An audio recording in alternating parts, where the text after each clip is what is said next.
Now, what we're going to talk about today are these kind of caps here. These are what I call pressure caps, or SRV pressure caps, or SRV pumpable caps. They allow you to pump up pressure into the stove. They allow you to use a small little pump that attaches here and will allow you to pump air into the stove, and yet the SRV part of it still functions. Well, actually, the SRV part is out here. We'll see all that in a minute. The point is it has a two-function device inside here, and I'll show you how that looks. The pumps generally come in one of these three flavors here. They have the mini pump, the MIDI pump, or the angled MIDI pump. So two kinds of MIDI pumps. This is the mini pump. This actually one is labeled by Optimus, so we know it's genuine. I'm pretty sure these are genuine Optimus parts. These guys here, I'm not so sure. They may be third-party reproductions. I really don't know. And one other thing is, later on I'll be talking about O-rings. There's an O-ring inside here. And the O-rings that I'll be talking, the O-ring supply house I'll be talking about, they have these O-rings too. So you can get O-rings there. Just wanted to touch on that before I forgot. All right, back to the caps. Let's take a look at, first of all, I wanted to show you this one I had already broken apart because I wanted to show you this one here. All right, here we go.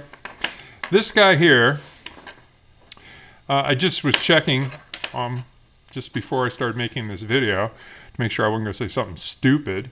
So that's important to me. So I always like to make sure I know what I'm talking about before I say something. And I like to verify what I'm saying before I say it so that you can trust what I say.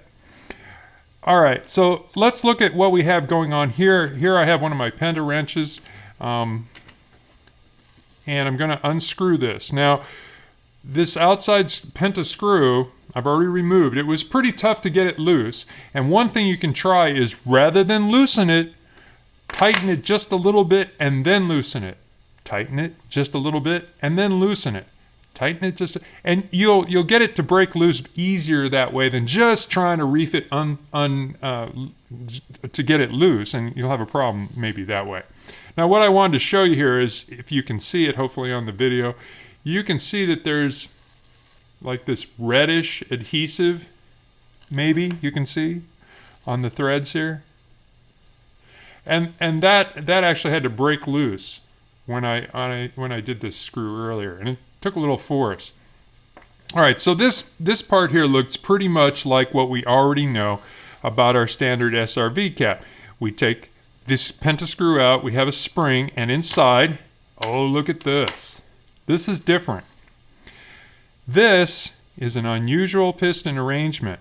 It's actually got a tube, and that hole goes all the way through, all right? Goes all the way through, and it has an O-ring. Has an O-ring. The spring fits into this cup. The other end of the spring fits into I don't know what you call that, the cup of the screw, I guess. And it fits in like that. Okay? And that whole arrangement goes inside here. The O-ring is what seals. And if you can see inside the cap here, see, there's a hole there. So this tube on the piston goes inside that hole. Okay? So when we renew these, we know right away one of the things we're going to need is an O-ring, and we're going to get back to that in a moment, and how to get that and what to do. The other side, and obviously I loosened this up already, using a pair of I'll show you what I use actually. I have these guys here. This is a pair of channel locks, but if you can hopefully see this, I took this pair of channel locks, they're inexpensive, and I ground all the teeth off. And then sometimes I'll use a piece of inner tube as a cushion, or you could use a piece of leather as a cushion, and I like to grab it right here at the end to loosen it up. And the reason is because it has some support and you're not going to crush the tube if you use that support end.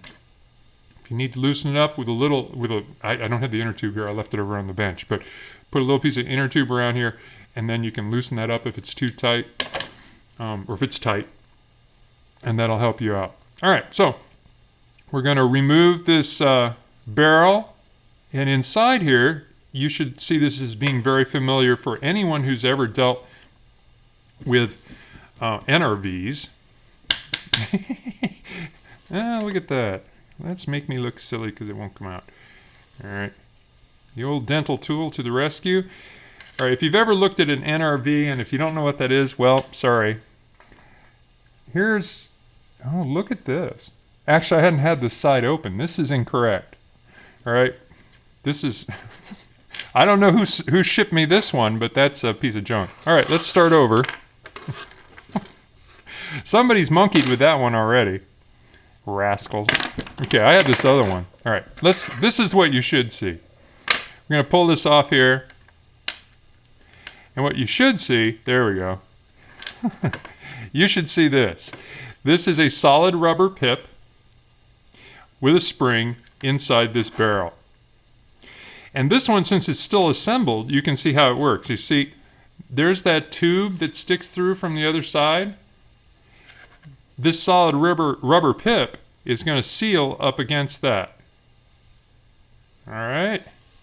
So this half right here is the half that lets the air in when you pump. When you take the pump and put it on the cap and you pump, it pushes air through this tube, and it pushes that solid rubber pip open and allows air into the tank. The other side, which we haven't taken this one apart yet, but we will. The other side, and of course you take a look at where it was. That I meant to mention that. Take a look at where it is before you take it apart, so you can put it back there when you're done refreshing it. So let's open this side. All right, this half with that piston, this is the part that is the safety release valve part.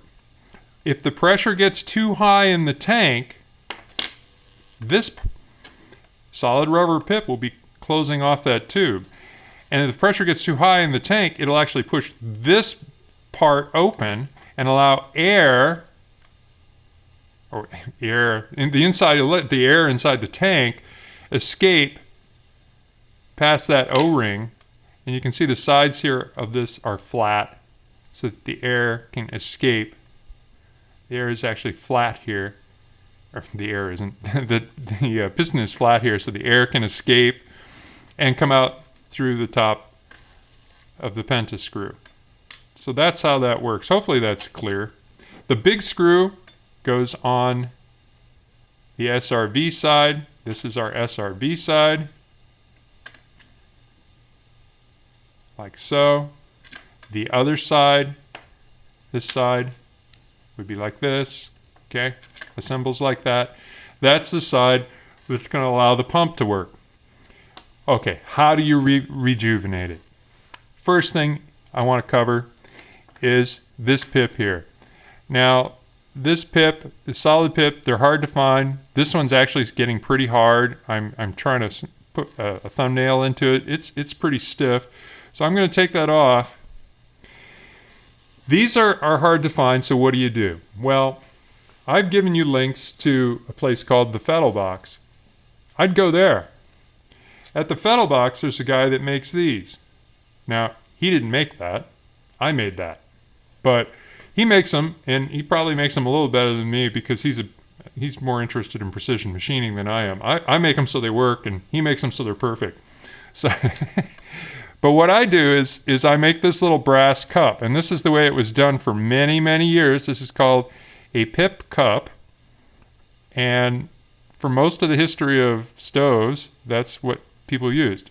So it's a little tiny brass cup, and it's got a little shoulder dealy on the other end. And this is a pip. Now, why do I do this? Well, these are hard to make. I mean, I've tried to make them. I've actually spun cord in my lathe and tried to lay them out. And, you know, I've done kind of okay with it, but it's really a pain in the zoo. So what's a lot easier is to stamp out rubber pips out of Viton material. And that's what the guys at the Fettelbachs do. They stamp these guys out. And this guy by the name of Stu is making these on his lathe, these cups. And so you get a cup and a pip from them. And you replace, there we go. You replace this solid pip with this brass cup and rubber pip. And then if you ever need more, you just get those little rubber pips, which are easy to make and really inexpensive. And you're kind of done with that whole thing altogether. So let's do that part. We put the spring together here, and we slide this into our barrel, okay? And then we can just go ahead and screw this back on. And there's no adjustment here. It just screws on. So you just screw it on until it's snug. And you don't need to tighten it up a whole lot beyond finger tight. You really don't. It should be just fine. All right. Now at the other end, I'm going to talk to you about the O-ring part. Oh, I don't need that. I already loosened that up. All right, here we go. So the O-rings. I have O-rings. Here's one. And I'm going to pull this O-ring out and show you that they're pretty much the same. This one's a little flatter. The original O-ring is flatter. And the reason is because it's been in here with this big monster spring squashing it for, I don't know, 30 years or so. But I have these O-rings, and in a moment I'll show you where to get those and how to get those. And they work just fine. For your information, they're a -006 size O-ring. I don't know if that's -006 or -006, but that's the size you need. You can get them in Viton or you can get them in nitrile for use around gasoline stoves. I think the nitrile is probably going to be just as fine as the Viton. Either way, they're just pennies and they don't cost a lot of money. So I'm going to take one of the replacement O-rings and I'm going to put it on here. I'm going to put it in this end here, put the spring back in and the screw back in.